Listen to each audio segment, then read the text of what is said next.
question de la transition des territoires qui nous intéresse, leur point de vue différent sur cet aspect. Et puis bien sûr, on va pouvoir échanger, alors en particulier à la fin. Mais je pense qu'on peut aussi se dire que si vous avez des questions en cours de route, vous pouvez hésiter à les poser et on va vous donner la parole. Ça marche. En fait, moi je ne vais pas le garder le micro, je vais assez vite le donner à Marie-Cécile qui va commencer, voilà, bienvenue. Déjà.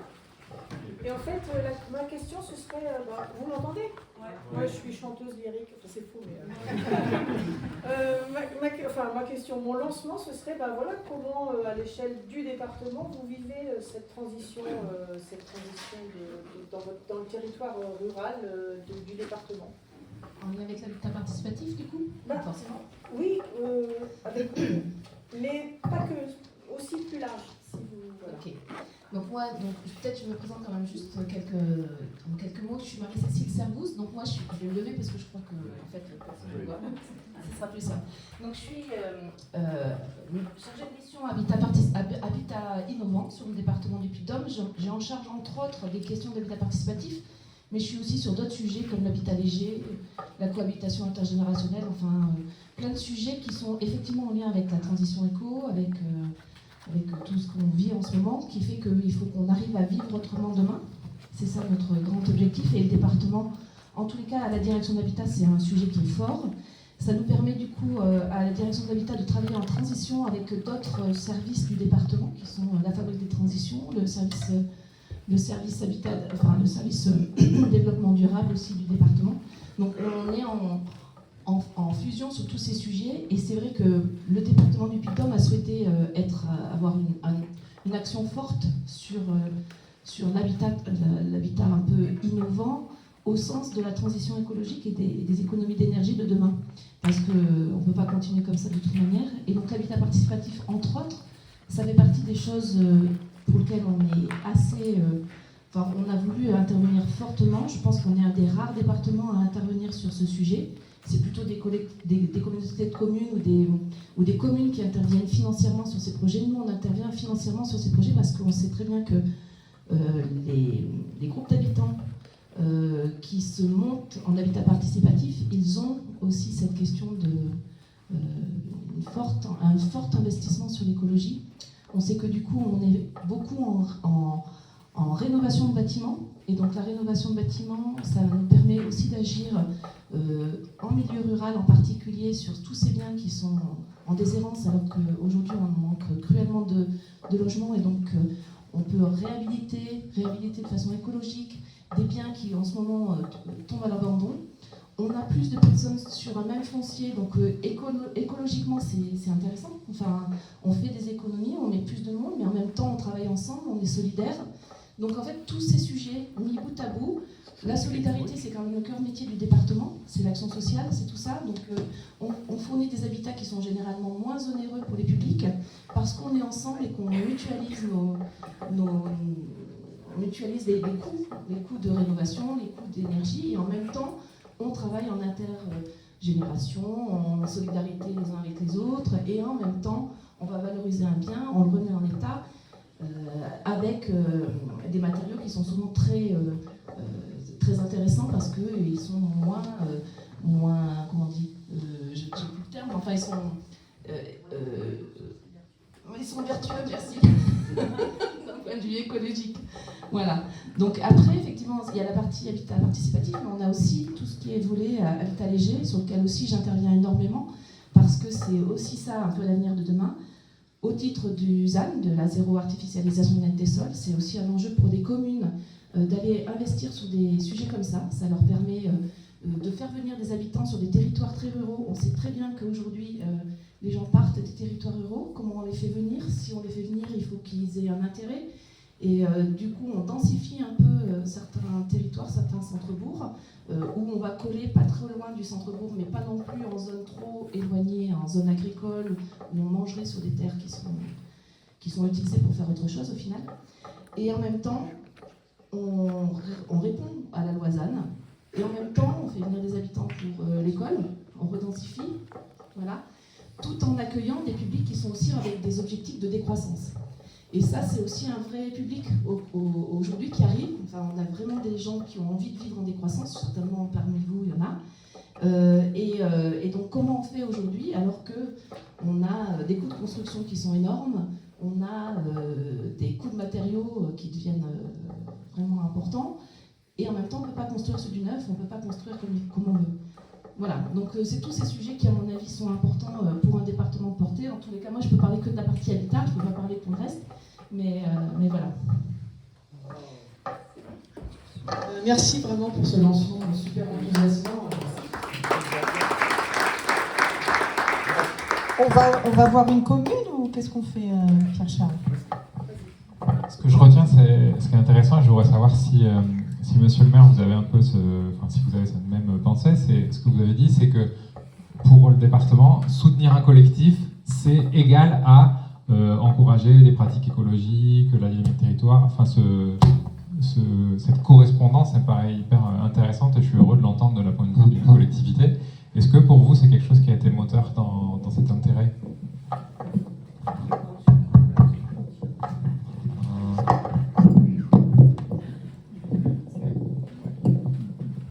Bonjour à tous, donc Vincent Chélet, donc je suis le maire de Sauxillanges. Alors, j'ai le rôle triste de la matinée parce que l'expérience qui a eu lieu à Sauxillanges a échoué malheureusement. Nous, la commune de Sauxillanges, donc j'ai été élu maire en 2014 et on a essayé effectivement de s'inscrire dans une démarche participative avec des principes d'économie sociale et solidaire. On avait fait une étude d'aménagement de bois en 2016 très très importante, qui était participative avec un cabinet d'architectes urbanistes. Et de là avait découlé pas mal d'actions, dont je salue un des fondateurs, la création de l'alternateur, qui était par des citoyens, parce que notre objectif était aussi que les gens soient acteurs, pas spécialement les élus.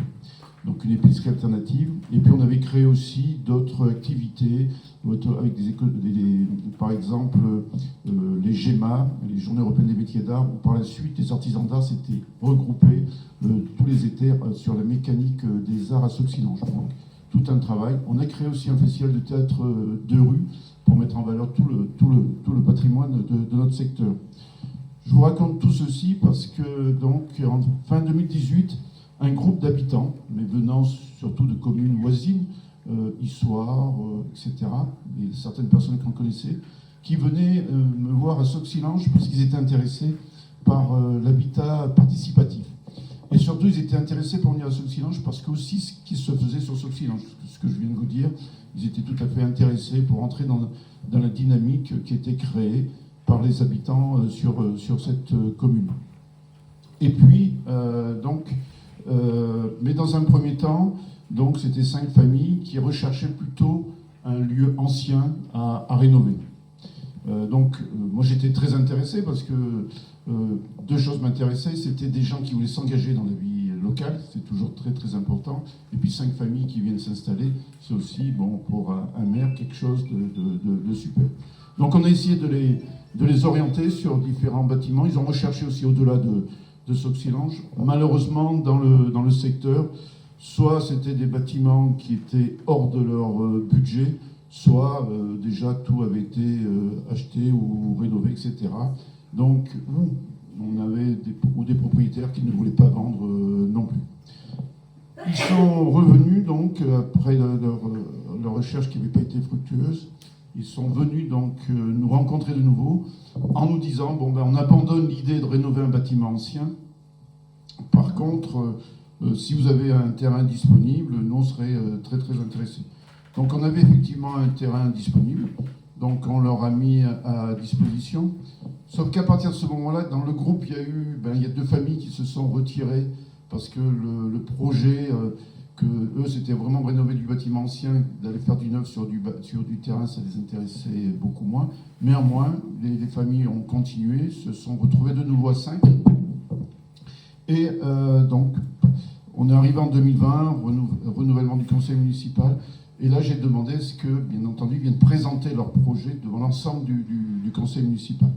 Et quand ils ont présenté le projet dans le conseil municipal, les conseillers municipaux ont été séduits. Justement par leur sérieux, par le fait aussi qu'il s'inscrivait vraiment dans la transition énergétique, par l'aspect collectif. J'ai un conseiller municipal, pour l'anecdote, qui était un ancien gendarme, qui me dit, mais nous, quand j'étais gendarme, moi j'habitais aussi dans l'habitat collectif. Je dis, c'est pas pareil, il était un peu obligé quand même, mais bon. Mais donc, et donc, on a pris une délibération donc, au niveau du conseil municipal. Donc, pour leur mettre en disposition ce terrain, on leur demandait juste, et ce n'était pas un frein, par contre ce terrain, on l'avait acquis auprès de l'EPSMAF, donc c'est l'organisme qui achète auprès des collectivités, donc le prix était juste le prix qu'on avait acheté le terrain une dizaine d'années auparavant, donc qui était un prix qui était très avantageux pour eux. Et puis donc leur aventure a continué. On les a mis en lien, donc je sais, avec le conseil départemental qu'ils avaient rencontré plusieurs fois, avec tous les organismes, le parc Livradois-Forez, puis ils étaient très bien accompagnés. Sauf que malheureusement, ce genre de projet dure longtemps et que des familles se sont découragées au sein du groupe et qu'à l'arrivée, donc l'année dernière, en novembre 2023, malheureusement, il restait 2 familles, les autres avaient un peu abandonné, donc ils ont préféré donc abandonner le projet en espérant peut-être qu'il soit repris par un bailleur social de manière qu'il ne soit plus porteur du projet, parce qu'ils avaient aussi des gros problèmes d'un point de vue financement pour justement, c'est ce qui avait traîné aussi dans la réalisation de ce projet.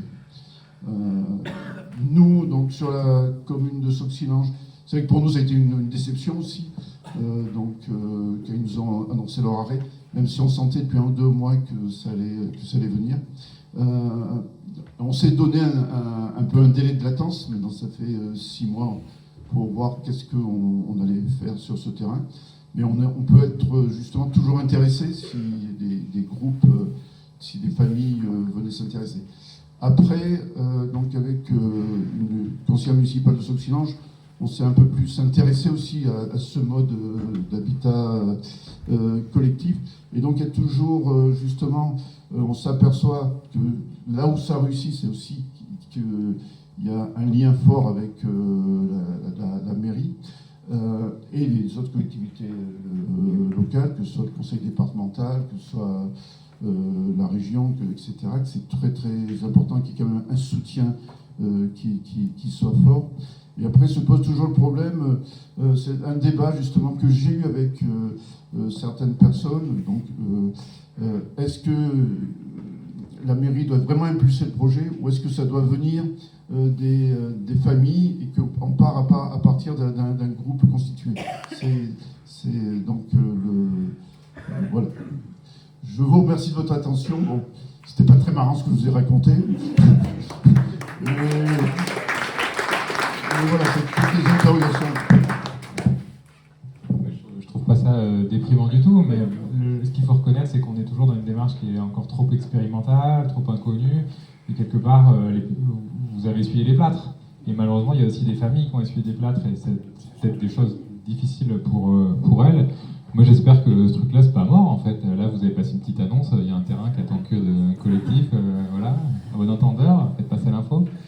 Et peut-être que ça m'interroge, en fait, pour rebondir sur la question que vous avez posée, en fait, d'où est-ce que ça part un projet? Est-ce que ça part d'une démarche, d'un collectif qui va chercher des élus, etc. Évidemment, c'est passionnant. Moi, je suis hyper rassuré aussi de voir qu'il y a un conseil municipal qui a reçu un projet collectif et qu'on évalue le sérieux, la pertinence, etc. Donc ça nous permet aussi de démonter un peu les préjugés selon lesquels il y aurait que des groupes de hippies, pas sérieux, etc. Ce projet, je ne sais pas si vous avez eu l'occasion de comparer, mais moi, il y a beaucoup de professionnels qui m'ont dit qu'ils ont reçu des présentations de projets habitants beaucoup plus sérieuses que ce qu'ont l'habitude de faire des professionnels de l'immobilier, des promoteurs, etc. Donc il faut le dire, il faut le valoriser.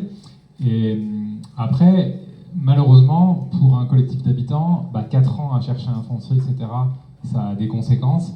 Et c'est pas surprenant en fait que quand on arrive enfin au foncier, et ben en fait il y a des familles pour lesquelles elles étaient déjà au bout d'une démarche où elles n'étaient pas prêtes elles n'étaient pas en capacité de réempiler pour 4 ans encore pour refaire le projet. Donc ça pose la question de, est-ce que justement sur cette phase de recherche du foncier, justement la collectivité elle n'a pas un rôle à quelque part un peu préparer, sécuriser ce processus pour que quand un collectif il arrive, et ben, on ne commence pas par 4 ans juste pour savoir où est-ce qu'on va s'installer, quoi. Mais peut-être que les collectifs qui sont là vont justement pouvoir nous parler un peu de leur expérience de la recherche du foncier et puis nous parler de vos propositions, de votre compréhension de cette question de la transition des territoires. Qu'est-ce que vous sentez que vous apportez au territoire? Quels sont les liens avec les élus, la commune, etc. Qui a envie de commencer?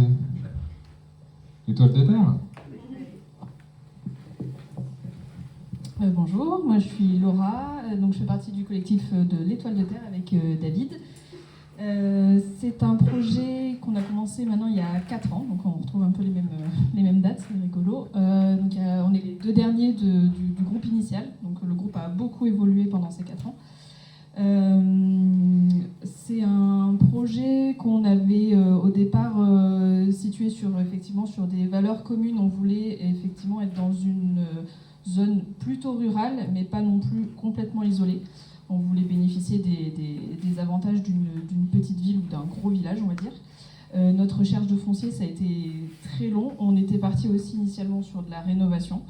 On a visité, je sais pas, peut-être 20 biens, quelque chose comme ça, sur un territoire assez large quand même, qui allait en gros de Billon, pour ceux qui connaissent la région, donc c'est entre Thiers et Clermont, et qui remontait jusqu'à Thiers et jusqu'à Puy-Guillaume, donc un croissant comme ça, notamment au niveau du parc du Livradois. Donc on a visité une 20aine de lieux à peu près. On s'est retrouvé confronté à pas mal de difficultés sur la rénovation, notamment les PLU. Donc là aussi, ça peut être des questions qu'on soulève. On avait notamment trouvé un bien, on avait fait une offre et en fait, il y avait des bâtiments agricoles, des granges, tout ça. Et en fait, le PLU nous bloquait pour transformer ces bâtiments en logements. Donc on se retrouvait dans des configurations un peu périlleuses pour de l'aménagement, avec également un budget qui explosait un petit peu aussi, s'il fallait construire en plus, des choses comme ça. Et finalement, il y a 2 ans, on a trouvé un terrain donc, sur la commune de Puy-Guillaume. C'est une petite commune de 2800 habitants qui est entre Thiers et Vichy, à peu près à mi-chemin entre les deux. Et on a trouvé un terrain, en fait, donc là il y a eu une grosse discussion dans le groupe parce qu'il y en avait qui ne voulaient pas construire. Et en fait, ce terrain, il y a déjà un bâtiment dessus, c'est une ancienne scierie. Donc il y a déjà, c'est un terrain qui fait 8500 m², avec un bâtiment construit, une scierie qui ne tourne plus depuis au moins 50 ans, je pense. Et donc, il y avait quand même une artificialisation du sol, il y avait quand même un peu de béton et tout ça. Donc, l'idée, c'était de ne pas repartir quand même sur un terrain complètement nu et de pouvoir profiter de tout ce qu'il y avait sur place, en fait, les matériaux, etc. Et puis aussi, c'était pour éviter qu'il y ait un lotissement qui se construise ici, parce que le propriétaire était un peu contre ça. Il voulait vendre depuis longtemps, et puis il attendait d'avoir des acheteurs vraiment qui l'intéressaient. Et notre projet l'a bien intéressé, donc il y a eu cette relation aussi avec l'ancien propriétaire, qui était content qu'il n'y ait pas de lotissement qui se crée ici, parce qu'on est vraiment, on n'est pas dans le centre-bourg, mais on est vraiment à 10 minutes à pied du centre-bourg du village, qui est très animé par ailleurs. Donc ça aurait très bien pu être un lotissement avec 10 maisons, voire plus, sur ce terrain. Je peux vous demander comment vous avez trouvé cette annonce ?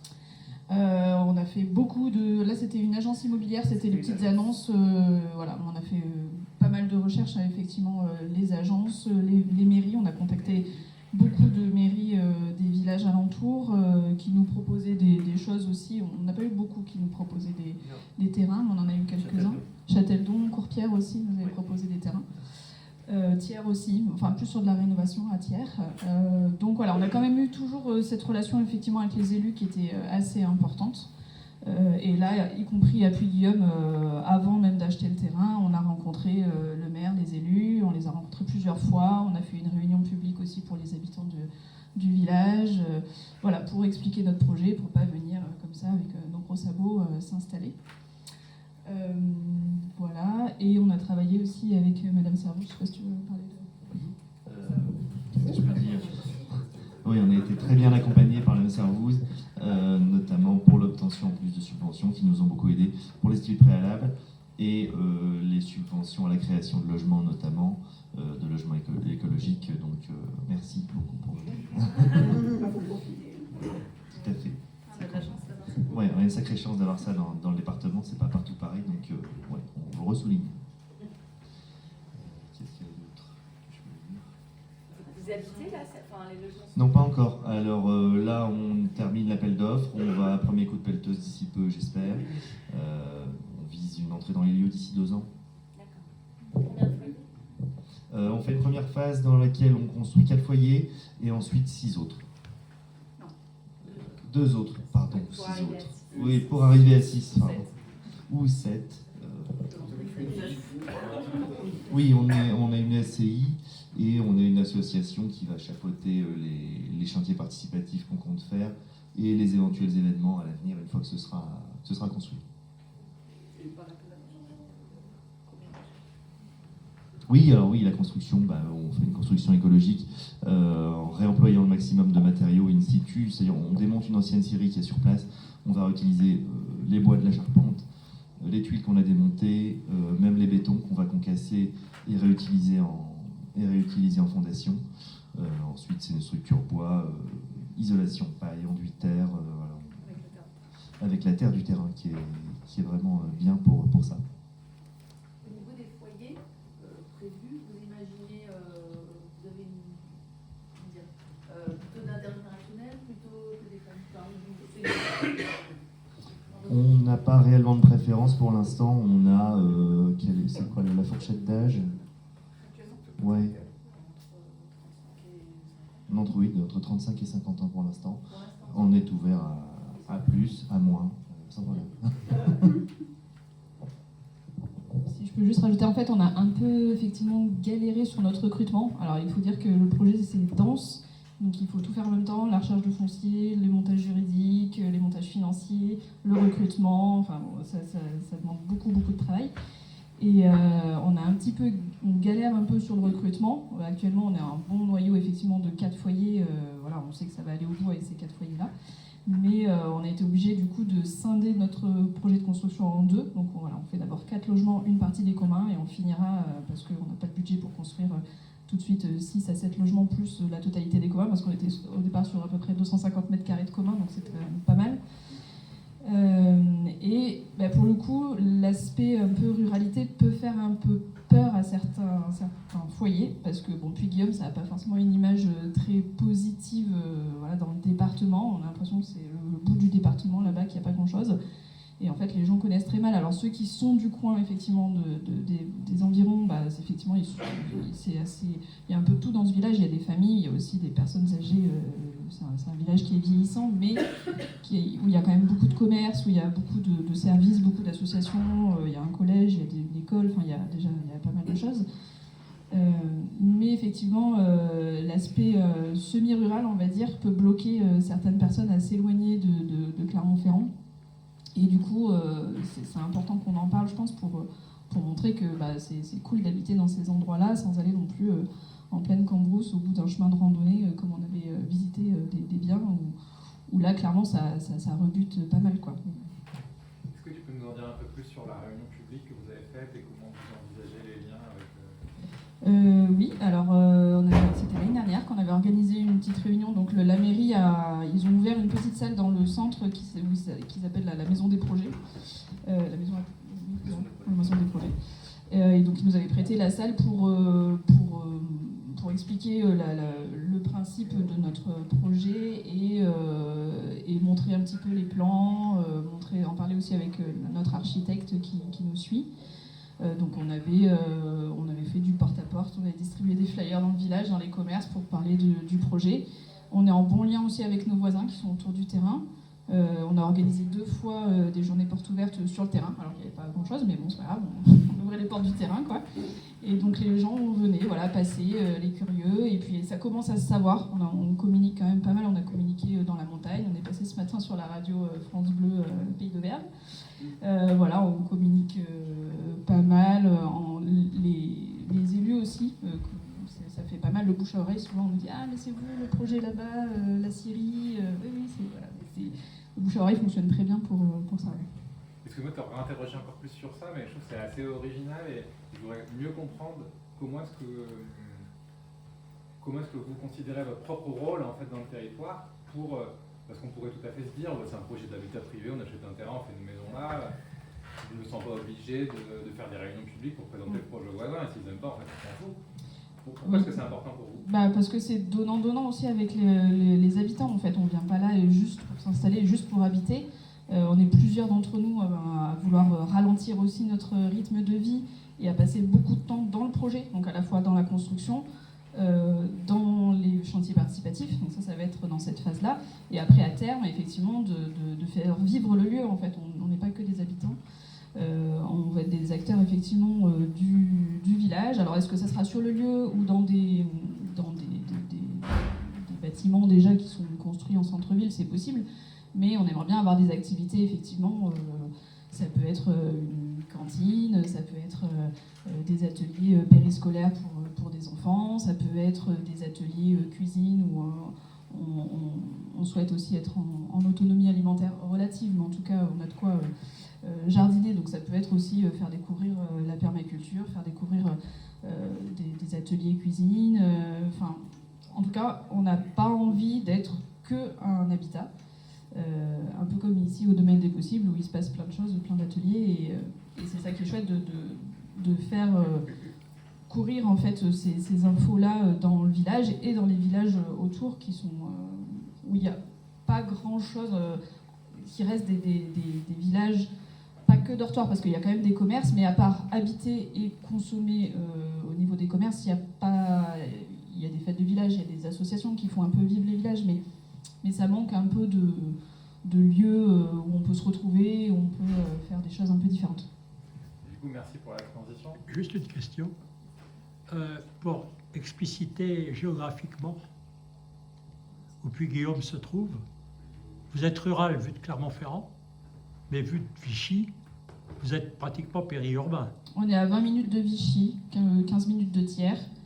Effectivement, on est à 1h15 de Lyon. Alors le gros avantage pour nous, en fait, quand on a trouvé ce terrain, il cochait vraiment toutes les cases. Parce qu'on peut, depuis Guillaume, il y a un bus qui va à la gare de Vichy. De Vichy, on peut aller un peu n'importe où en train. On a tous les commerces. Enfin, on peut vraiment vivre sans voiture à cet endroit-là. On a tout ce qu'il faut. On peut venir à Clermont. Il y a le train aussi de Vichy ou de Thiers. Enfin, voilà, on n'est pas en ruralité, ce que je disais, vraiment isolé. Et c'était pour nous le parfait compromis entre à la fois la vie de village où les enfants peuvent aller jouer dans le village comme ça, aller à l'école à pied ou quoi, et à la fois être pas trop loin, pas trop isolé de tout, quoi. Et vous êtes aussi dans le parc du Livradois. Oui. Dans une des dernières villes avec Châteldon, oui. qui est dans le parc et qui a aussi eu des expérimentations plus ou moins réussies, que ce soit à Église-Neuve ou que ce soit à Bertignat, pourtant avec des bonnes fées qui s'étaient penchées, parce que là, les projets ne venaient pas d'un groupe de citoyens, ils venaient plutôt des fois de la collectivité, et ça peut avoir du mal à démarrer, parce qu'il y avait des bonnes fées à Bertignat, il y avait le maire de Châteldon qui était prêt à faire... Vous avez proposé un terrain, oui, à qui avait Châteldon, proposé dans un lotissement, il faut le dire. Hein. Et ça, des fois, il y a des bonnes fées, il y a des élus qui sont compréhensifs, mais ça ne rencontre pas toujours une population. C'est vrai. J'aurais profité de la transition et après, je vais vous donner la parole un peu tous à chacun pour vraiment lancer le débat. Guillaume, est-ce qu'au domaine des possibles, tu peux nous parler du lien avec le territoire, dans comment vous le voyez, mais peut-être aussi considérer son regard de travers, comment c'est perçu, tout ça. Oui, alors peut-être préciser que je pense ici, c'est le foncier qui a créé la dynamique. C'est parce qu'il y avait cette opportunité foncière, justement, contrairement à ce qu'on entend, où c'est des collectifs qui se créent et qui cherchent du foncier. Là, c'était plutôt Valérie, notamment, qui avait repéré ce foncier en vente, en disant, ben voilà, ça nourrit son imaginaire, et à partir de là, très rapidement, c'est constitué un collectif, et c'est vraiment le foncier, le lieu qui a créé la dynamique, indépendamment des élus, indépendamment, voilà, c'était pas, il n'y a pas eu 3 ans de recherche, enfin, les choses sont, c'est à l'inverse, et en plus, tout de suite, on est accueilli, moi je suis arrivé dans le projet il y a 2 ans, le projet existe depuis fin 2019, ils ont acheté, et en plus, on est tout de suite accueillis dans les conditions de vie qui sont. Enfin, je ne sais pas comment vous logez en attente de la fin des travaux et tout ça, mais enfin voilà, il y a quelqu'un qui me demandait, parce que moi j'ai pas d'appartement qui est encore adapté à ma famille, mais en fait, il me disait, bah, ça va, l'attente est pas trop longue. Ben non, en fait, c'est plutôt agréable. Voilà, donc je pense que ça, c'est une dimension, et c'est ce qui me plaît beaucoup aussi dans ce projet de Domaine des possibles, c'est que c'est le foncier, c'est le lieu qui a créé la dynamique collective à partir de laquelle, et nous, on se structure beaucoup sur comment on préserve ce lieu et qu'est-ce qu'on en fait, et comment on arrive justement à densifier du bâti ancien, comment on en prend soin, comment on le modifie, comment on le perturbe aussi. Et sur la relation, alors, il y a 2 niveaux de relation. Il y a la relation aux élus qui est plus ou moins inexistante, on va dire. On a un maire qui ne nous empêche pas de faire les choses, mais ne nous aide pas non plus. On parlait d'habitat léger, on a 9 hectares, enfin voilà, on a souvent des demandes de copains ou de gens qui aimeraient bien imposer leur caravane pendant 6 mois, 1 an. Ben, en fait, on n'ose même pas imaginer demander ça à la mairie parce qu'on est sur des territoires agricoles et tout ça. Donc voilà, juste pour la serre, enfin voilà, c'est... Alors on a la chance aussi que tout ce qui est, enfin je pense, personnellement je dirais qu'on a la chance que tout ce qui est permis de construire est délégué à la métropole et ça se gère pas en interne. Donc je pense que là-dessus, ben, mine de rien, voilà, parce que voilà, on a un maire qui est plutôt de droite, enfin, je veux dire, c'est des choses qui sont quand même abstraites pour lui et qui n'est pas là aujourd'hui. Donc voilà, donc après, ce que je veux dire par là, c'est que ça n'empêche pas de pouvoir faire les choses. C'est que là, il y avait et grosso modo, tant qu'on est dans les règles, on reste dans les règles, on aimerait bien faire, enfin, on est plusieurs d'entre nous à vouloir faire plus, mais comme on est une SCI, on est tous solidaires, il n'est pas question de faire porter le risque collectivement. Moi, je serais capable de prendre beaucoup plus de risques, mais là, non, on est une société, on est solidaire, donc non, on ne va pas prendre ces risques, on va rester dans les... Mais voilà, on a quand même réussi, enfin surtout Yves, on n'a pas beaucoup participé au niveau collectif, mais à faire l'école. Et voilà, proposer une école alternative sur un endroit comme ça, où la seule école, enfin voilà, où on a un collège privé, Sainte-Anne, très structuré, c'est pas si évident. Et donc voilà, il n'y a pas d'aide en tant que telle, on aimerait bien, ça permettrait de faire beaucoup plus de choses. Par contre, il y a une grande volonté, nous, au niveau du collectif, de s'ouvrir sur l'extérieur. Donc on a des relations via les Amis Ternants, qui est une asso locale. Donc justement ce soir on va faire des pizzas dans le four à pain du village. Et petit à petit, parce que ça demande beaucoup d'énergie, mais petit à petit c'est que le lieu soit ouvert. Et en fait ce que je voulais dire aussi par rapport aux élus, c'est que en fait, je pense que à partir du moment où on est en train d'ouvrir notre foyer familial, notre noyau familial intime, à se dire on va l'ouvrir, on va le travailler avec d'autres. Donc c'est déjà une logique d'ouverture. Cette logique, le pas vers le public ou vers l'extérieur est très naturel en fait, parce que l'enjeu c'est justement de ne pas s'enfermer entre nous. On ne veut pas s'enfermer sur un noyau familial de 2 parents avec 2 ou 3 enfants et vivre sur notre maison. C'est beaucoup plus facile, hein. Je veux dire, toutes les décisions on les prend tout seul, construire un terrain, construire une maison, c'est déjà pas évident de s'entendre dans un couple pour construire une maison. Je suis architecte de formation et on voit bien, il y a un livre qui s'appelle La maison sur le divan. C'est vraiment le lieu des nœuds au sein du couple, de construire une maison, les choix et tout ça. Donc voilà, boum, on l'explose, on se dit on va travailler à 6-8, à travailler qu'est-ce que c'est qu'un lieu de vie. Et à partir de là, pour moi, l'ouverture vers l'extérieur est tout à fait naturelle. Pour moi, ça n'aurait pas de sens de rester à 8 foyers, à discuter, à travailler, à faire tout entre nous, alors que justement, on a ouvert en fait l'espace le plus intime, qui est déjà le foyer familial, sans forcément le compromettre. Donc voilà, donc l'ouverture, elle se fait en fait, en accueillant, par des dynamiques comme ça, et au fur et à mesure, par contre, moi, ce que je vois sur des lieux peut-être plus alternatifs, qui ne rentrent pas forcément dans les cases d'habitat participatif, mais qui sont plus des fermes habitat plusieurs, et bien en fait, comment ça égrène aussi autour.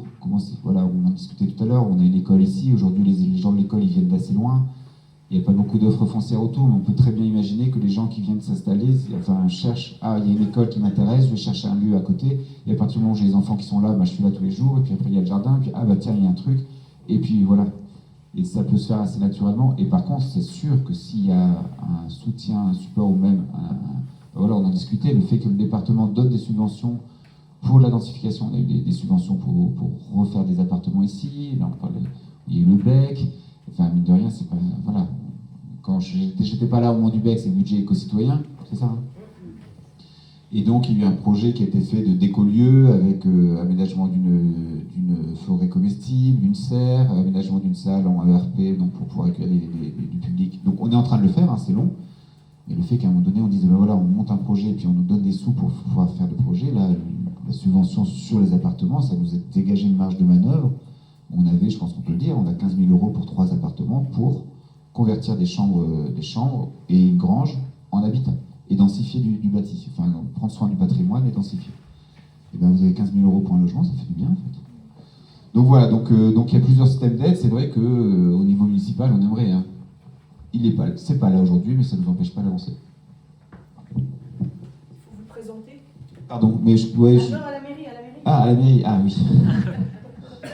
On n'est pas au plateau de Millevaches. Hein.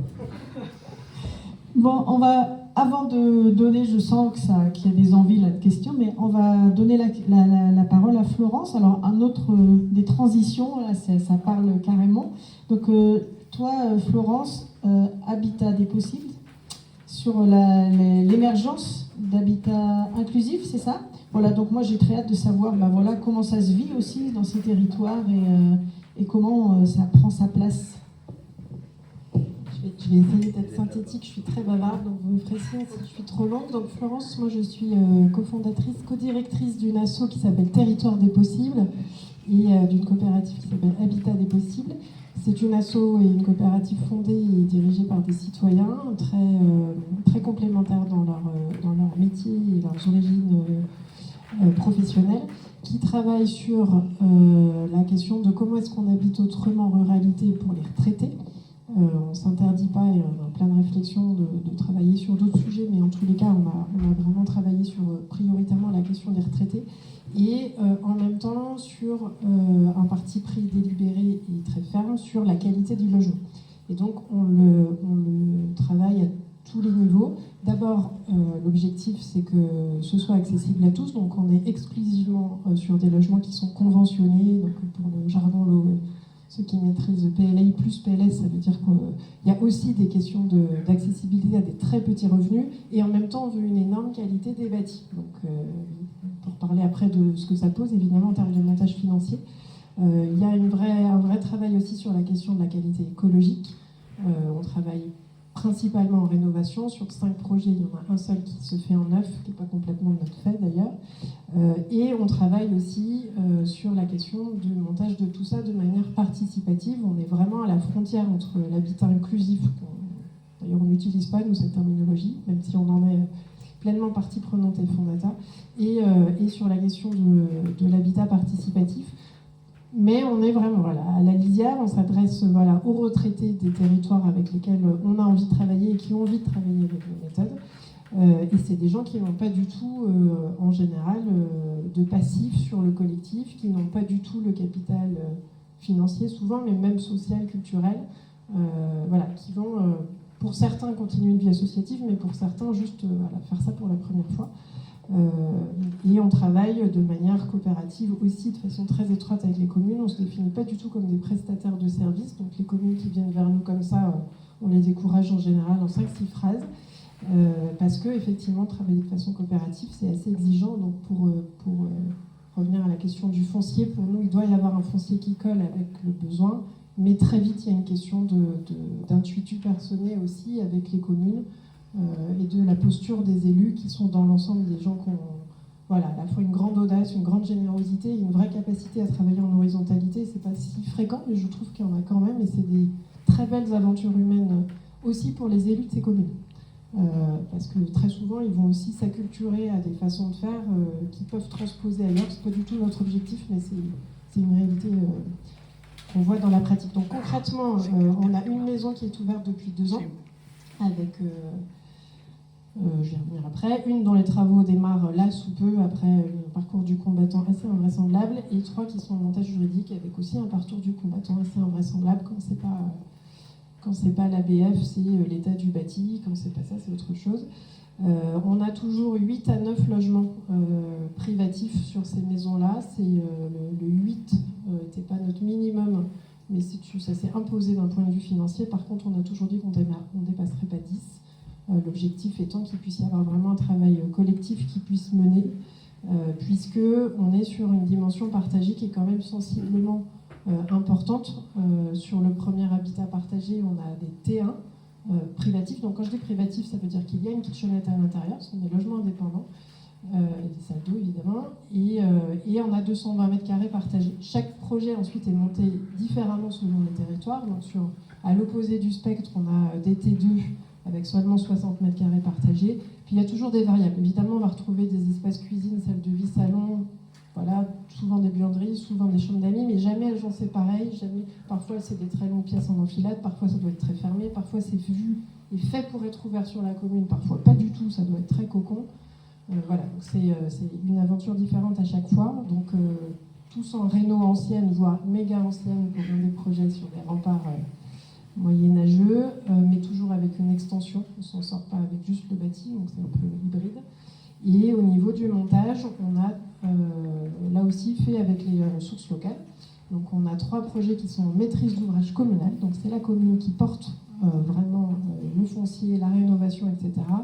Nous, on vient vraiment les soutenir sur toute la levée de fonds. J'ai parlé tout à l'heure du fait que l'objectif, c'est de sortir du très bon bâti qualitativement des loyers très bas. Donc ça veut dire qu'il y a entre 800 000 € et 1 million d'euros de subvention par projet, ce qui est un vrai sujet, évidemment, pour renouveler, parce qu'aujourd'hui, on se fait plaisir en racontant toutes les particularités de chaque aventure, et ça fonctionne, mais ça ne marchera pas toute la vie. Mais voilà, il y a beaucoup de travail de récit. On a un projet en test avec un bailleur social, voilà, qui semble fonctionner, mais c'est une acculturation longue, et surtout... on sait très bien qu'on n'a pas acculturé tout l'organisme, mais une personne.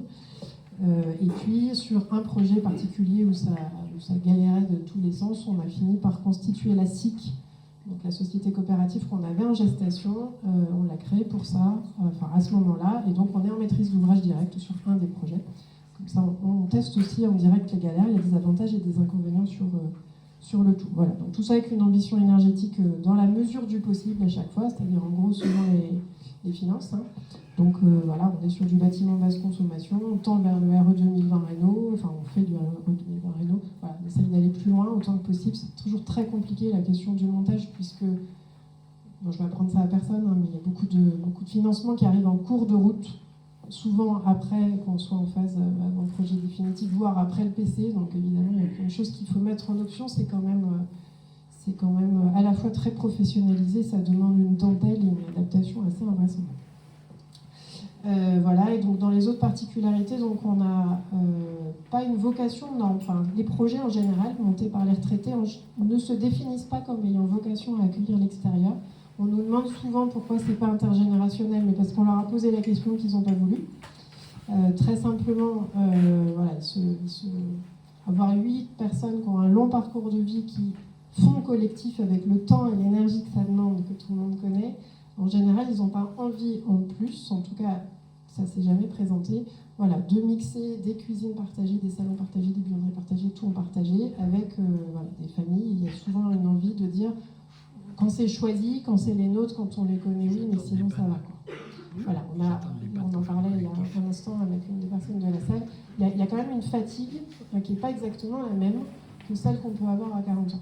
Et donc, ou à 35, ou à 50, enfin, peu importe les âges, mais voilà, il n'est pas une question d'âge d'ailleurs, mais quand même, on n'est pas sur la même dynamique. Donc, il y a un vrai sujet. Il y a plein de choses dans la première maison qui étaient projetées avec un enthousiasme qui faisait plaisir à voir.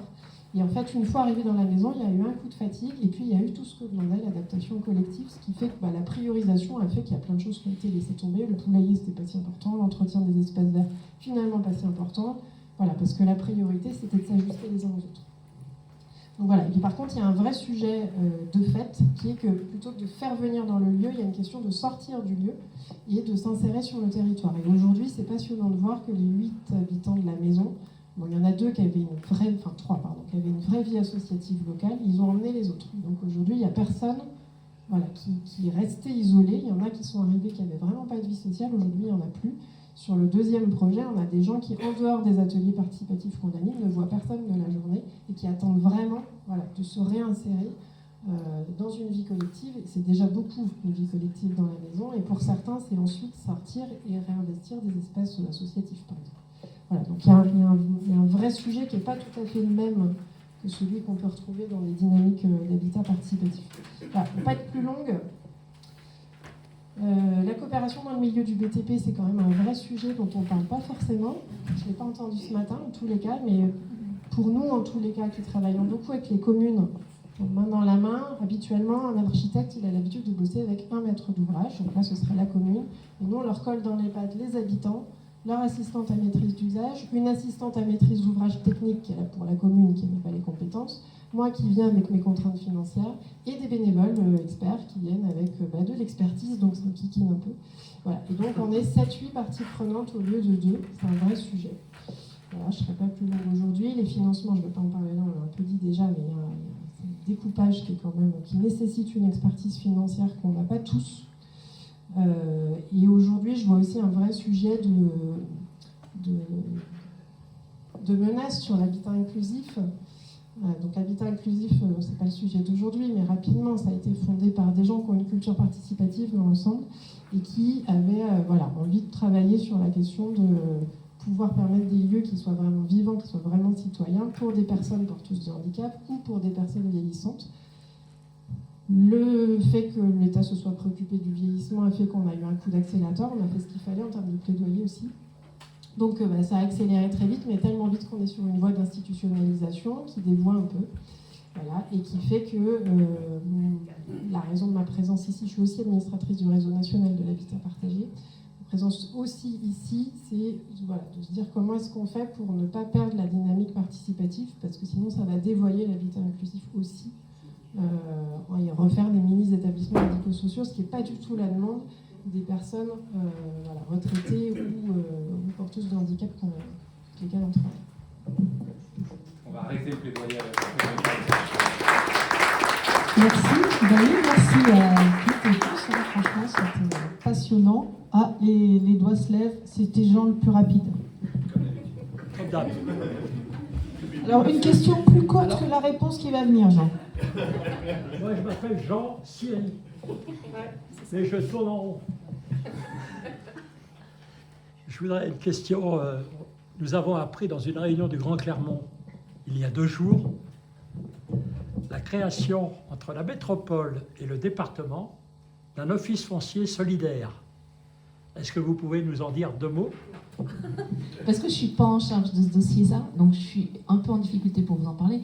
Il y a une étude qui est en cours, effectivement, depuis un moment, pour que le département et la Clermont-Auvergne Métropole s'associent pour créer un office foncier solidaire. Je ne sais pas si les uns et les autres, vous savez ce que c'est, mais c'est en gros, parce que je ne suis pas très spécialiste, donc j'ai peur de dire des bêtises, mais l'office foncier solidaire, l'objectif, c'est qu'il propose un habitat un peu différent, dans le sens où le foncier n'appartient pas, est dissocié de la partie habitat. C'est-à-dire qu'en fait, on n'est pas propriétaire de la terre, on n'est propriétaire que de son logement, en gros. Donc ça permet d'avoir des coûts de construction de logement un peu plus adaptés. Donc ça, il y a un vrai enjeu là-dessus, parce qu'effectivement, il faut vraiment qu'au niveau du PICTOM, on aille sur ces sujets. Maintenant, c'est en cours de construction, donc je ne peux pas vous en dire plus, parce qu'il y a des négociations, parce que qui porte cette OFS aujourd'hui, ça, je ne peux pas vous en dire plus. Voilà. Alors, nous, on nous en a dit plus il y a 2 jours. Et donc, c'est quand même une volonté commune de 2 directions politiques. C'est pour ça que la boussole politique, ça ne veut pas dire grand-chose. Puisque le département a subi une alternance. Mais qu'est-ce qui a favorisé l'éclosion aussi de certains habitats? C'est les décisions politiques qu'a pris le nouveau conseil départemental, qui n'est pas celui d'avant, paradoxalement, qui l'autre était plus centriste. Et ça veut dire que la boussole politique, il y a des gens qui savent convaincre les élus, quand ils sont nouveaux aussi, et beaucoup de choses passent par les techniciens, il n'y a pas que les élus. On peut faire passer beaucoup de choses aux élus. Moi, je suis un ancien élu de la ville d'Orion. Et moi, ce qui m'a amené à l'habitat participatif, c'est mon expérience d'élu en disant que c'était une manière de faire la ville autrement. Et de la ville, maintenant, je suis passé à la campagne. C'est pour ça que la question de l'OFS m'interpelle. c'est un peu à la française les Community Land Trust, si certains connaissent, qui dissocient le foncier du bâti. Alors, non, si vous vouliez compléter, et puis après il y a Yves qui a demandé, et après j'irai là-bas. Mais si, non, c'est bon. Yves, vous étiez le deuxième à lever le doigt. Merci. Non, je reviens rapidement sur ce qu'a dit auparavant, qui est très intéressant, je crois. Alors, rapidement, mais historique, j'ai participé également à un collectif d'habitants il y a à peu près 12 ans.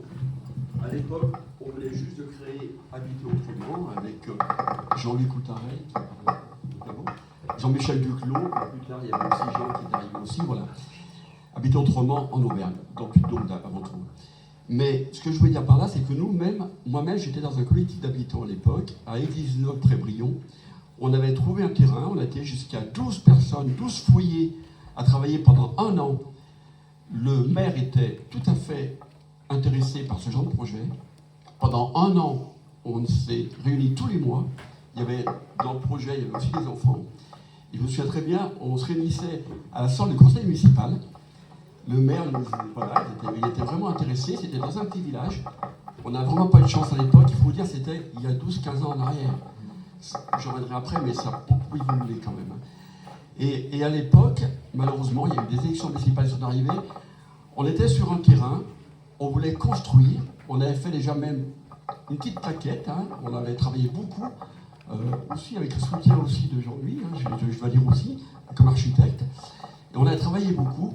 Et malheureusement, les élections municipales sont arrivées. Il faut dire que le plan d'urbanisme était en train d'être revu pour pouvoir construire justement. Il y a eu malheureusement des personnes qui n'étaient pas du tout d'accord sur ce genre de projet, parce qu'à l'époque on en parlait très mal, ou très peu, une méconnaissance aussi, on croyait qu'on allait je ne sais pas quoi faire. On nous disait qu'on était les anciens 68 arts, enfin je passe un peu sur beaucoup de choses. Hein. Mais le maire était complètement d'accord avec nous. Hein. Et le maire, malheureusement, n'a pas été réélu. Pour vous dire que des fois, les élus, ils sont courageux et ils prennent des risques. Pour ça, je reviens vers M. Chalet. Du coup, vous avez une question à poser? Eh bien oui, M. Chalet, justement, qui a été... je trouve que c'est courageux d'un élu. Et à l'époque, malheureusement, on n'a pas eu tellement le soutien du parc libradois régional. Hein. Ça nous a aussi beaucoup entravé notre projet. Voilà ce que je voulais dire, c'est que c'est important quand même qu'on soutienne à la fois les habitants, parce que quand on prend un risque, comme ici par exemple, je trouve que c'est...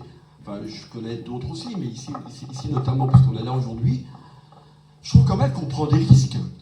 Les gens qui sont dans ces projets-là aujourd'hui, on l'a vu ici, vous voyez, ils prennent des gros risques, c'est pas évident quand même. Hein.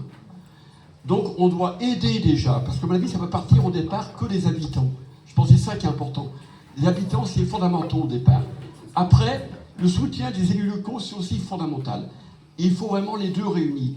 Alors, je dirais aussi que je trouve c'est bien que le département aujourd'hui, Thierry vient de le dire, mais je l'appuie aussi là-dessus, c'est quand même très bien aussi que le département aujourd'hui aide Habiter autrement. C'est comme ça qu'aussi on a pu embaucher 2 personnes ici. Et les salariés, c'est très important aussi, quoi. Hein. Voilà, c'est tout un ensemble. Et je tiendrais vraiment à insister là-dessus.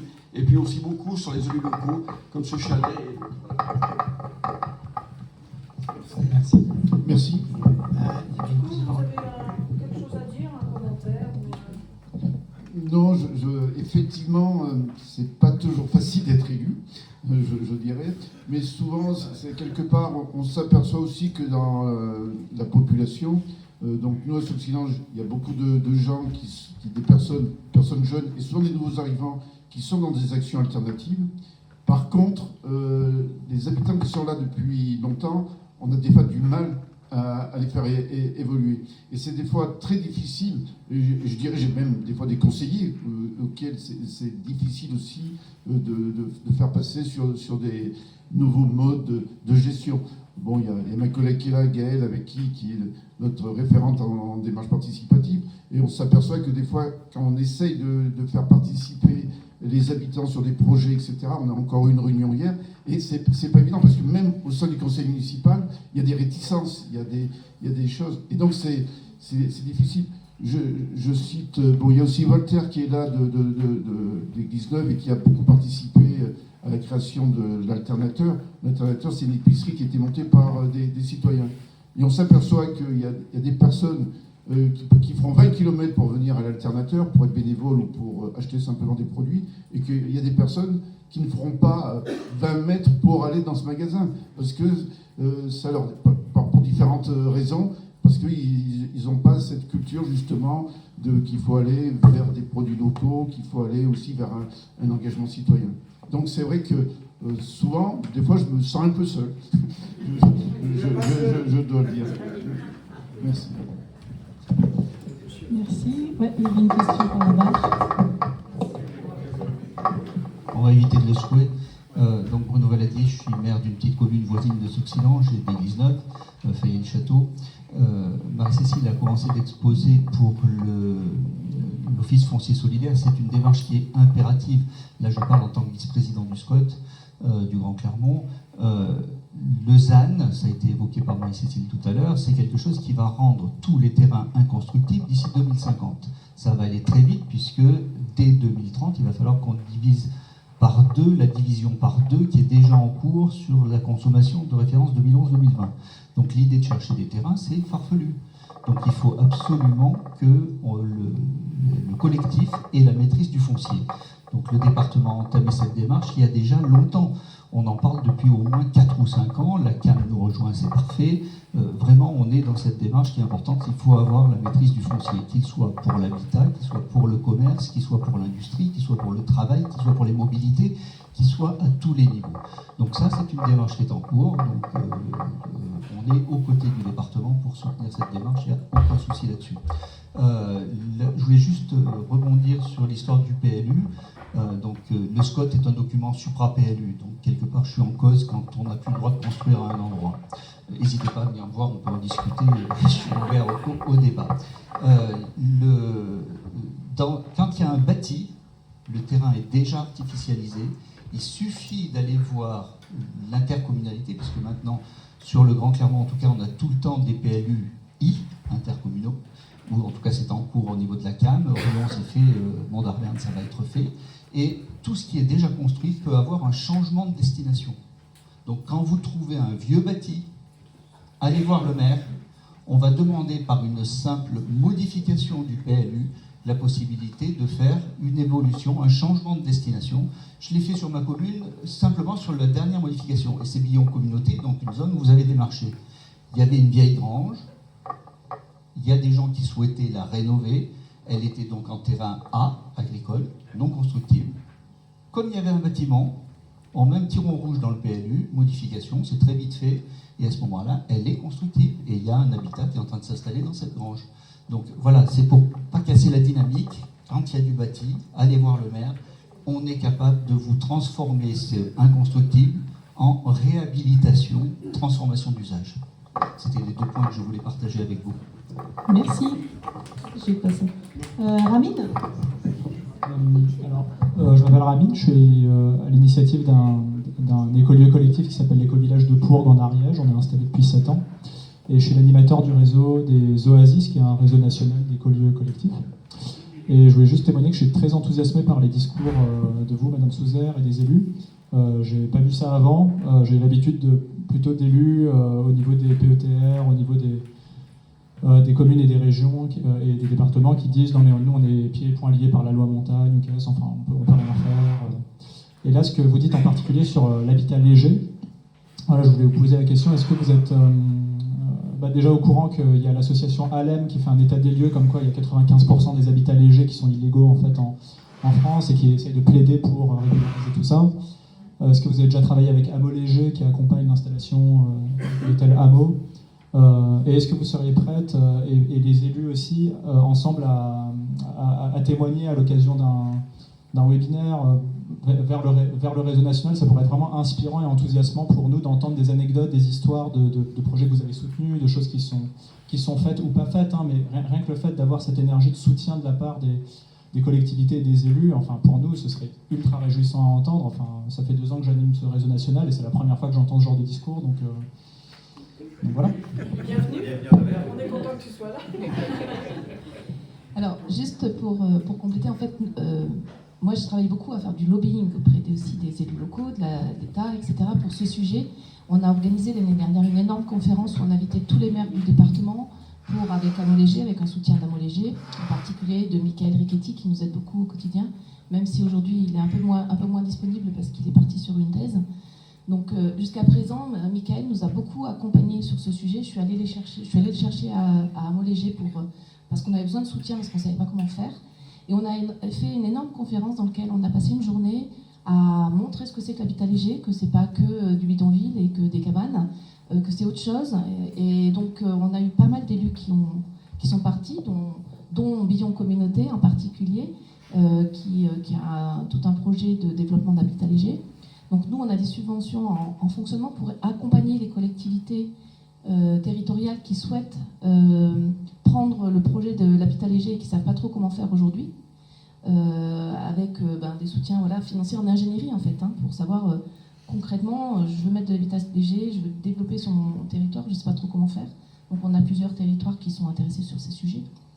On a des financements en investissement aussi, à la fois pour faire des études pour une communauté de communes ou pour un collectif qui ne sait pas encore comment s'implanter, et des financements en production. Sauf qu'aujourd'hui, on ne les a absolument pas développés parce qu'on n'arrive pas à résoudre cette question du foncier. C'est un vrai sujet, donc pour l'instant, on avance petit à petit, on fait beaucoup de choses. Avec le CAUE, on est en train de travailler à une plaquette aussi d'information pour les élus locaux, pour leur dire voilà, c'est quoi l'habitat léger, c'est quoi les règles d'urbanisme. Donc cette plaquette, elle va peut-être sortir qu'en 2025 parce que c'est un peu long à construire, parce qu'il faut qu'on ait tous les éléments, voilà.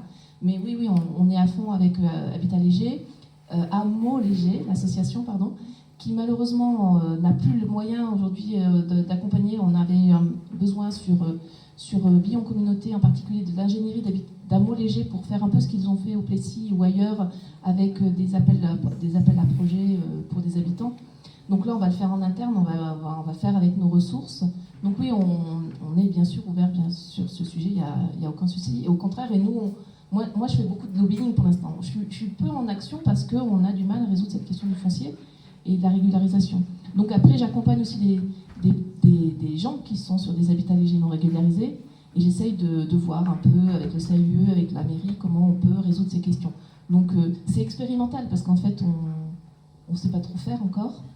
Et on prend l'énergie et les compétences des uns et des autres là où on les trouve. Donc oui, on s'appuie beaucoup sur tout ça. Est-ce que vous faites des actions de lobbying envers d'autres départements pour Non, là, si on y arrive chez nous, après, on peut faire un peu des sémages ailleurs. Mais déjà, il faut qu'on montre à voir.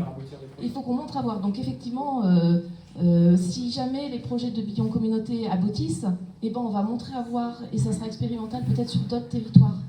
Voilà. Après, on a aussi la question de l'habitat des saisonniers, des travailleurs saisonniers. On a une communauté de communes qui s'appelle Mont-d'Arverne Communauté, qui est à la frontière au sud de Clermont et qui empiète un peu sur le début du Sancy, et où cette question-là est importante aussi en se disant est-ce que l'habitat léger ne peut pas résoudre une partie des problèmes de logement des saisonniers. Donc en fait, il y a l'habitat pérenne, il y a l'habitat des saisonniers, et puis malheureusement, ce qui se développe le plus aujourd'hui, c'est l'habitat touristique, ce qui est bien parce que ça évite de construire aussi des choses pour du tourisme, mais du coup, on n'a pas la version habitat, je vis dedans, je résous les questions d'assainissement, des questions d'énergie et toutes ces questions-là. Voilà.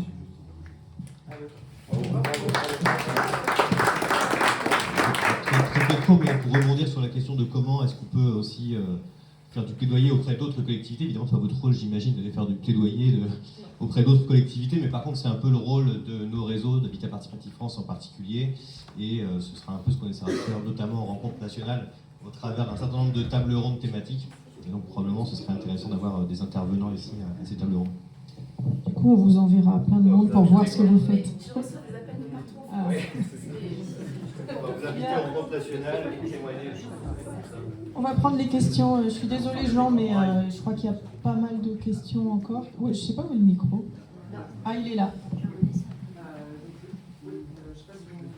Pas dans le micro, en tout cas. Il faut l'allumer peut-être. Il faut l'allumer, je pense.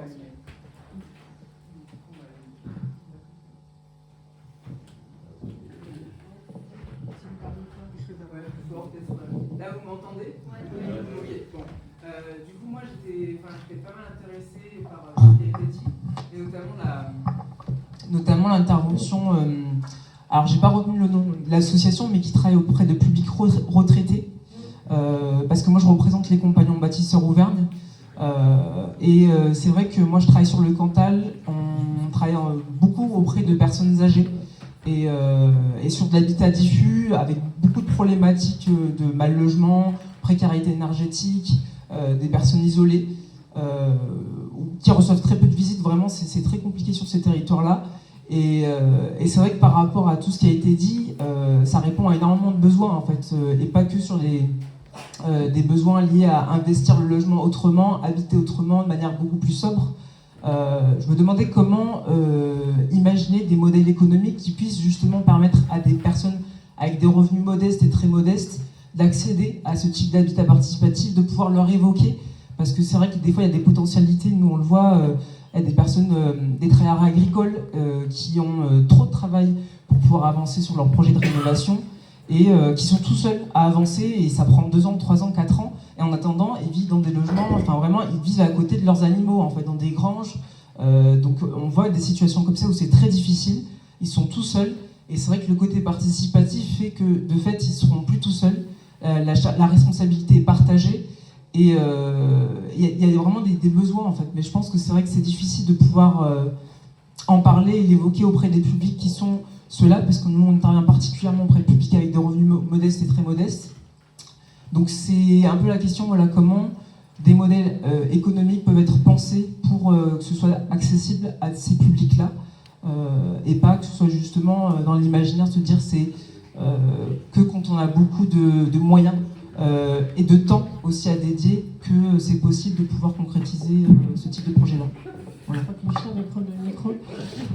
Il y a plusieurs sujets en un là.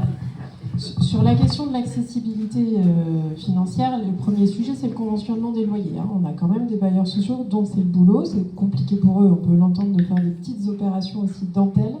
Quoi qu'il en soit, c'est leur boulot. Sur la question des saisonniers, on s'est posé la question pour finalement se dire que là, quand même, c'est vraiment le boulot des bailleurs sociaux. Mais il y a du coup, enfin, dans les interpellations qui nous ont été faites récemment, il y avait vraiment cette question de comment est-ce qu'on transmet au monde des bailleurs sociaux qui ont une force de frappe qui est quand même nettement supérieure à la nôtre, même tous réunis. Ça, c'est un premier sujet, mais vous avez raison de le dire, la question du conventionnement des loyers, elle est essentielle parce qu'on parle essentiellement de gens qui ont des toutes petites ressources. Premier sujet. Donc, sur la question du travailleur saisonnier, il y a plusieurs sujets qui se posent. Il y a effectivement la question du logement, mais ce n'est pas forcément la même que celle du lien social, et ça va être très particulier sur chaque territoire. En tout cas, c'est comme ça que quand on a essayé d'approfondir le sujet, on s'est rendu compte que ce n'est pas les travailleurs saisonniers, c'est à tel endroit chez nous, il y a la question de la vigne, mais il peut y avoir à d'autres endroits, effectivement, des travailleurs saisonniers qui sont très mobiles, d'autres qui sont finalement déjà implantés sur le territoire. Enfin, tout est quand même assez varié, et il y a vraiment une question dans ce que vous dites qui est extrêmement intéressante, qui est celle de comment est-ce qu'on travaille l'habitat de manière collective, au-delà de tels projets expérimental, ici à Puy-Guillaume, chez nous, à l'Estiac machin, voilà, qui sont des pépites, certes, mais qui sont, en termes quantitatifs, assez ridicules. Moi, mon impression, en tous les cas, pour sillonner beaucoup la Gironde et le Lot-et-Garonne, mais c'est sûrement vrai à plein d'autres endroits, c'est qu'en France, on a quand même une grande culture de l'habitat pavillonnaire avec son petit jardin, et c'est la norme. C'est vraiment la norme de nos imaginaires qui fait que, voilà, socialement, c'est normal, alors qu'en réalité, ces logements-là sont quand même dans l'ensemble conçus pour des familles sur une période de vie, voilà, je caricature, mais on va dire, voilà, de 30 à l'âge où les enfants s'en aillent, mais s'en vont, voilà. Et en fait, ça ne correspond pas à l'écrasante majorité des besoins. On va peut-être commencer à travailler sur la question des familles monoparentales, des gardes alternées, qui est un sujet aussi. Il y a la question des saisonniers, il y a les personnes vieillissantes, certes, mais qui ne veulent pas tous vivre de la même manière. Il y a la question des personnes porteuses de handicap. Mais c'est pas pareil si elles ont vécu en ESAT ou si elles ont vécu en famille. Enfin, il y a vraiment un éclatement des représentations qui est à mener sur qu'est-ce que c'est habiter, en fait. Est-ce que c'est seulement le modèle pavillonnaire et à la marge, on tente des trucs un peu marrants, ou est-ce qu'en fait, on ne pourrait pas exploser cette réflexion-là, se dire qu'il y a des besoins, donc on peut quand même catégoriser un petit peu, mais en tout cas qui sont plus nombreux que ce qu'on connaît, ou qui ne sont pas tous catégorisables, et donc un travail sur comment est-ce qu'on fait pour travailler plus collectivement, sans tomber dans le c'était mieux avant. Il y a en tous les cas des choses à rouvrir sur comment est-ce que on vient faire, je ne sais plus qui le disait, là, c'est chez vous je crois, ou je ne sais plus, ou chez vous, des chantiers participatifs. Il y a plein de projets qui effectivement permettent à des gens de venir sur des ateliers, voilà, même s'ils ne vont pas habiter sur le lieu. Voilà. Et ça, c'est un changement de mentalité qui est assez monumental à mener, mais tout le monde le mène. C'est un peu ce que vous faites aussi du fait... Depuis d'où, mais oui, c'est un plaisir de vous entendre. Merci. En fait, on va prendre la dernière question. Donc, il y a Ah oui, non, elle était là, je crois, la question. Je suis désolée, mais ça fait longtemps qu'il lève le bras. Oui, si, il a juste... je vois pas votre prénom. Cédric. Oui, Cédric Chaput, donc je suis aménageur pour Assemblia. Donc on est un assemblier urbain, et moi je dis toujours aussi rural, parce que moi aujourd'hui je travaille effectivement dans le service aménagement, et je prône pour que le service ne s'appelle plus aménagement, mais s'appelle ménagement des territoires. Voilà. Parce que même si le travail d'aménageur, c'est pas celui malheureusement dont on a l'image, c'est-à-dire celui qui grignote du terrain agricole et qui déroule du goudron, le vrai métier d'aménageur, c'est le contraire, c'est d'éviter de dérouler trop de goudron. Donc aujourd'hui, voilà, malheureusement, mon métier, c'est un peu un gros mot, donc je préférerais qu'on l'appelle ménagement des territoires que aménagement des territoires. Bon, ça c'était la petite introduction. Nous, on s'est confronté à plusieurs reprises à de l'habitat participatif, moi qui m'intéresse particulièrement, donc notamment sur l'écoquartier de Trémonté. On a accompagné le projet de l'Assemblada, je pense que tout le monde connaît.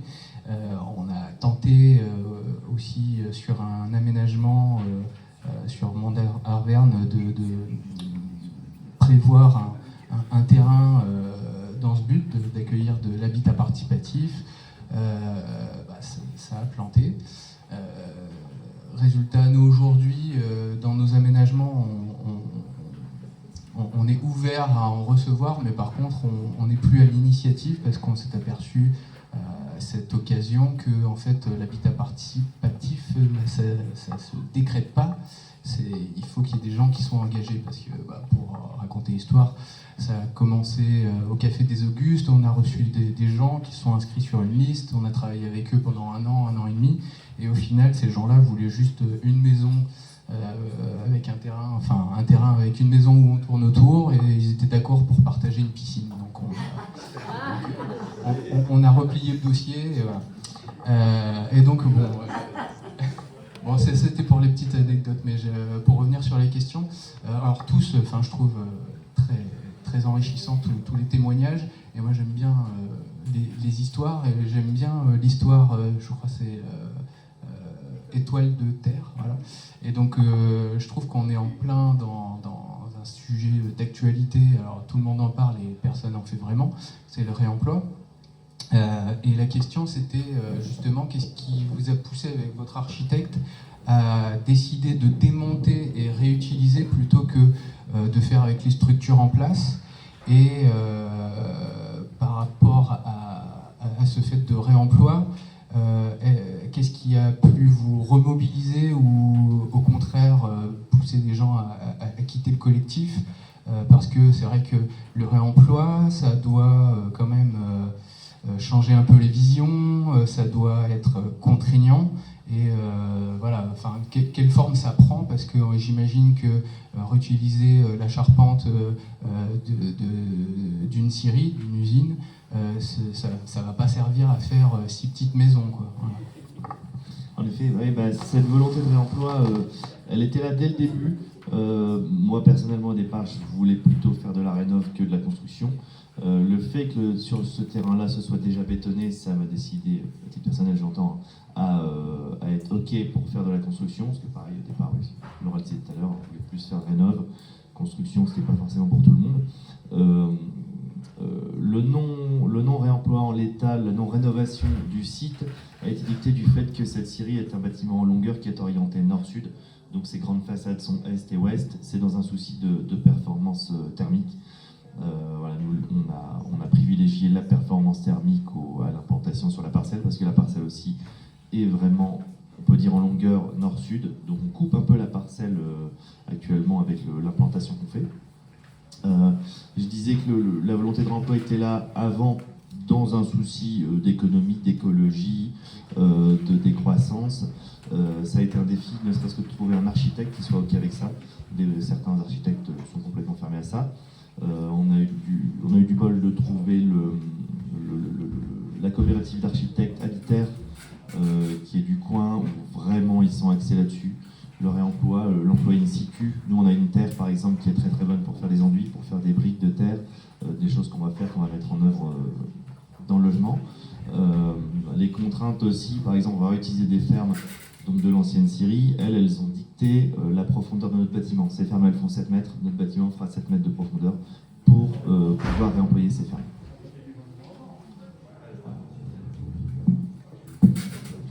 C'est vrai qu'on a eu une énorme chance avec notre architecte qui allait même au-delà de ce qu'on pouvait imaginer.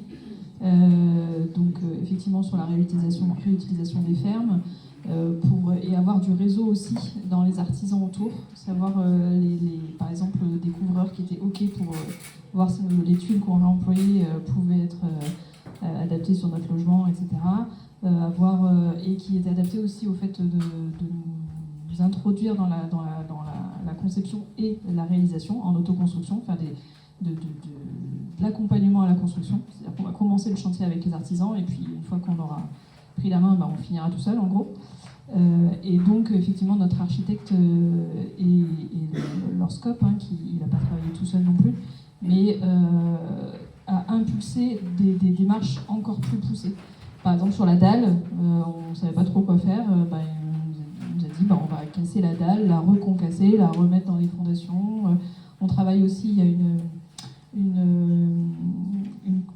sais pas si c'est une asso Métabatique qui fait du réemploi, donc qui rachète sur des chantiers municipaux ou quoi, du matériel, des tuiles, mais aussi des radiateurs, de la faïence, des fenêtres. Et donc voilà, par exemple sur des vitrages, toutes les fenêtres qui seront des vitrages fixes par exemple, sont déjà réservées un peu à Métabatique par exemple, et notre architecte a dessiné la structure bois en fonction de ces vitrages. Donc tout ça, alors ça prend par contre énormément de temps. C'est-à-dire que l'architecte, on le connaît depuis 1 an et demi, et on a déposé le permis de construire, il est payé tout petit à petit. On a déposé le permis de construire en septembre, c'est août-septembre à peu près, donc il a été assez vite accepté. Mais la conception, ça demande effectivement beaucoup de réunions avec l'architecte, des ateliers pour tout dessiner. Et lui, ça lui demande un travail énorme derrière, où il modifie, où il s'adapte à telle contrainte, etc. Donc mais à la base, ils sont motivés, donc forcément, c'est le cercle vertueux, quoi. Merci, j'espère qu'on pourra vraiment valoriser, parce que par exemple une démarche comme celle-ci, elle a un impact carbone qui dépasse largement votre projet, en fait, qu'il faut promouvoir, qui est vraiment d'intérêt collectif. C'est notre rôle, je pense, en tant que mouvement, d'essayer d'aller chercher les moyens pour mettre en valeur ça, peut-être faire les études, les valorisations que vous ne pourrez pas juste faire vous tout seul dans votre coin, pour s'appuyer sur vos expérimentations et puis donner envie, inspirer d'autres. Moi, je voudrais souligner le besoin de mise en réseau qu'on illustre aujourd'hui, mais en fait, on a quand même beaucoup de potentiel sur ce territoire et dans d'autres. On a des élus qui sont facilitateurs, on apprend qu'on a un aménageur qui n'attend qu'un collectif qui vient le voir. On a entendu, ils ont vu qu'ils reconnaissent leur intérêt, le potentiel, mais en même temps ils reconnaissent aussi leurs limites, parce que tout seul en fait ils ne peuvent pas. Il faut qu'il y ait une démarche citoyenne, donc c'est super cette compréhension, cette expérimentation, mais il faut qu'on soit en réseau. Et en ce sens, je rappelle du coup qu'ici il y a une association qui s'appelle Habiter Autrement Auvergne. Donc en fait, quand on a besoin de savoir ce qui se passe, de rencontrer, etc., que ce soit côté habitant, mais que ce soit côté élu, que ce soit collectivité, etc., professionnel, le point de rencontre ici, je pense que c'est eux, quoi. Il faut aller toquer à leur porte pour partager l'info. Et puis au niveau national, il y a Habitat Participatif France, donc on vous engage à adhérer au niveau local, au niveau national. D'ailleurs, c'est la même adhésion qui est groupée pour appuyer vraiment cette logique de mise en réseau dont on voit que le succès de nos initiatives passe par là. Et on a envie d'élargir ces réseaux avec l'habitat inclusif, avec les compagnons bâtisseurs, parce que vous voyez, on est dans on voit qu'on travaille sur des sujets qui sont vraiment transversaux. Alors, au début de la journée, on vous a dit qu'on venait là pas seulement pour discuter discuter, mais aussi pour produire de la matière qui va nous servir à enrichir nos programmes et notre plaidoyer. Et donc la question qui nous motivait ce matin, c'est qu'est-ce que c'est que la transition des territoires, hein, des jolis mots dans lesquels on met un peu tout ce qu'on veut. Et du coup, on va vous mettre à contribution pour arriver à des choses un peu plus concrètes. Voilà. Déjà, on peut peut-être applaudir voilà, tout le monde d'ailleurs. Merci vraiment. Tiens, je veux bien, j'ai besoin de quelqu'un de droit pour afficher la question. Voilà. Donc dans la suite de cette table ronde et pour vous mettre aussi à contribution, on avait envie de vous proposer une question. Voilà cette question. Qu'est-ce que les projets d'habitat participatif apportent à la transition des territoires? Et ce qu'on vous propose, normalement, vous êtes assis sur un post-it ou sur des post-it, ou vous les avez peut-être mangés, je ne sais pas si vous avez faim.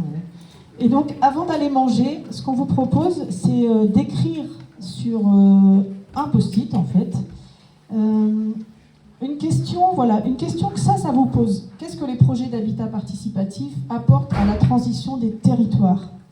Et là, ça doit ouvrir un champ de questions, en fait. Donc ce qu'on vous propose, c'est d'écrire une question qui commence par comment, et voilà, que vous pouvez élaborer avec vos voisins ou tout seul. Donc une question par post-it qui commence par comment, et quand elle sera prête, il sera temps d'aller manger, et vous pouvez venir soit la poser là, soit on les récupérera, vous pouvez aussi les laisser sur vos chaises avant d'aller manger. Oui, Michel? Que des questions, parce qu'en fait, ça va alimenter notre travail de cet après-midi, qui sera de répondre aux questions. Ça emmène plein de questions, voilà. Comment on peut... Eh bien, ce sera pour cet après-midi, les propositions. Pour l'instant, je vous demande vraiment, essayez vraiment de rester avec cette contrainte, de poser des questions par rapport à cette question-là. Vous savez bien, c'est Einstein qui disait, si j'ai un problème à résoudre, en 1 heure, je vais mettre 55 minutes à me poser des questions et 5 minutes à y répondre. Donc on va rester dans les questions pour l'instant.